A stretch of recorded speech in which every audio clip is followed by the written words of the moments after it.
रामनगरी अयोध्या में जानकी नवमी धूमधाम से मनाई गई। मंदिरों में बधाई गान की गूंज सुनाई दी।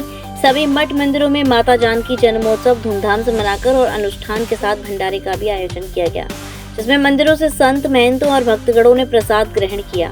इस दौरान कनक भवन मंदिर, छोटी देवकाली मंदिर, रंग महल और मां जानकी की उपासना के अन्य प्रमुख मंदिरों में से गोकुल भवन मंदिर, सीताराम निवास मंदिर, राम जानकी बड़ा स्थान, सीताराम आश्रम और तपस्वी जी की छावनी जैसे हर जगह धूमधाम से मां जानकी का जन्मोत्सव मनाया गया। तमाम तरह के धार्मिक अनुष्ठान किए गए। वहीं मंदिरों के महंतों ने जानकी नवमी की शुभकामनाएं दी और मंदिरों में हुए अनुष्ठान की जानकारी भी दी। अर्चना पूजा महारानी जी की हो रही है। ये स्थान गोकुल भवन है। दो महापुरुषों का, दो सिद्ध महापुरुषों की स्थली है जहाँ आप लोग खड़े हैं।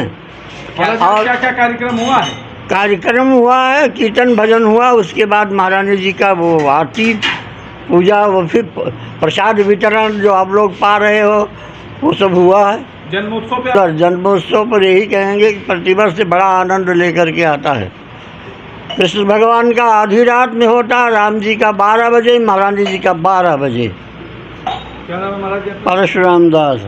बहुत सौभाग्य की बात है सनातनियों के लिए, जिस प्रकार से हम लोग के सीताराम जी आराध्य हैं, तो राम जी का अवतार जो है, राम जी का जन्म चैत के महीने शुक्ल पक्ष नवमी को, इसको चैत्र राम नवमी कहते हैं, और वैशाख में शुक्ल पक्ष नवमी में माँ जगत जननी जानकी जी का भूमि से प्रकट होती हैं। जो जनकपुर धाम, जिसको पुनौरा धाम कहा जाता है, मखभूमि क्षेत्र कहा जाता है, जहाँ पर सूखा पड़ा हुआ था, इतिहास वेदों के अनुसार महाराज जनक जी ने हल चलाया। माता जानकी जी का प्रकट उत्सव आज के दिन ही मनाया गया।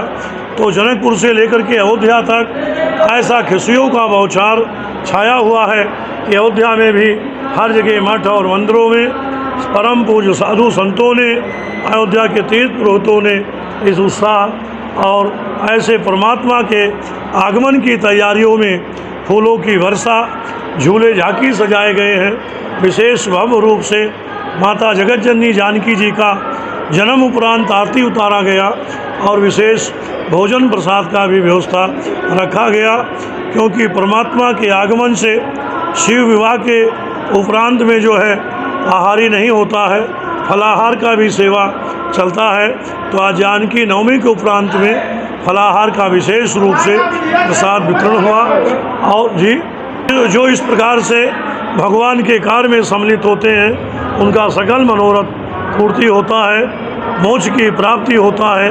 राजेश महाराज, अध्यक्ष अयोध्या तीर्थ पुरोहित, अयोध्या धाम, जय श्री राम। ये श्री जानकी जी का जन्मोत्सव हर आश्रम में मनाया जा रहा है। श्री अयोध्या और मिथिला की ये बहुत महत्वपूर्ण उत्सव है। एक तो रामनवमी और दूसरा श्री जानकी नवमी। श्री राम नवमी के एक महीने बाद वैशाख महीने की शुक्ल पक्ष के नवमी श्री जानकी जी का प्रागट उत्सव हुआ। उन्हीं उत्सव के उपलक्ष्य में हम लोग प्रतिवर्ष श्री जानकी जी के जन्मोत्सव मनाया करते हैं और धूमधाम से मनाते हैं और बड़े ही आनंद उत्सव मनाते हैं, क्योंकि श्री जानकी जी हम लोगों के इष्ट हैं, हमारी देवी हैं, हमारी आराध्या हैं, हम उनके उपासक हैं। हमारे उपासना में श्री जानकी जी की बड़ी महिमा है, बड़ी भूमिका है। बिना जानकी जी की कृपा से श्री राम जी की प्राप्ति होता ही नहीं है। श्री राम जी की प्राप्ति के लिए श्री जानकी जी की कृपा अत्यंत आवश्यक है, अत्यंत आवश्यक है। और जीव के उद्धार के लिए श्री जानकी जी सदैव प्रयासरत रहती हैं और आचार्य के रूप में, सदगुरु के रूप में उनकी कृपा सब जीवों को सहज ही प्राप्त है। धूमधाम से जन्मोत्सव मनाया गया। 12 बजे आरती हुई, प्रसाद वितरण हुआ, जो प्रतिवर्ष होता आता है। बिल्कुल भंडारे प्रसाद सबका आयोजन किया गया और सदैव जानकी जी के उत्सव के उपलक्ष्य में होता ही ये भंडारा। हाँ, बहुत आनंद पूर्वक सबने प्रसाद ये श्री सीताराम आश्रम, अयोध्या धाम, वासुदेव घाट। क्या नाम क्या मेरा मदन मोहन शरण। आज माता जी का ये चुटकी देवी का मंदिर है और आज माता जी का जन्मदिन मनाया जाता है यहाँ हर साल।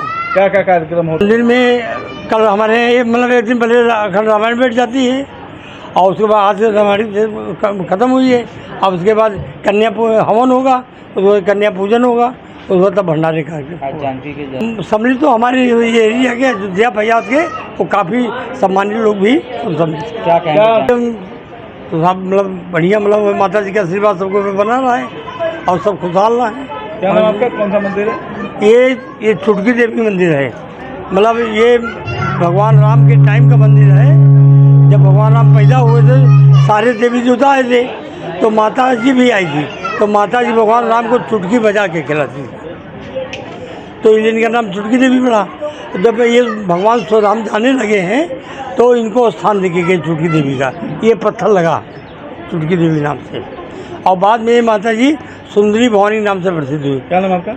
Ramesh Kumar Srivastava. Holidays fun city water park. अब वाटर पार्क के मजे लेने के लिए आपको लंबा सफर तय करने की आवश्यकता नहीं, क्योंकि हॉलीडेज फन सिटी पार्क खुल चुका है बड़े शहरों की तर्ज पर। मथुरा, पलवल, भरतपुर का सबसे बड़ा water park holiday fun city water park आपको आनंद की एक अलग दुनिया में ले जाएगा। यहाँ पर ऊंची स्लाइड, समुद्री लहरों के आनंद लेने के लिए वेव पूल, रोमांच के लिए सबसे लंबी जिप लाइन, मस्ती करने के लिए रेन डांस, बच्चों के लिए उपयुक्त एवं हरा भरा वातावरण के साथ खाने पीने के लिए रेस्टोरेंट, सुविधाजनक पार्किंग स्थल उपलब्ध है। स्कूल टूर्स एवं इवेंट्स के लिए ये भी बुक कर सकते हैं।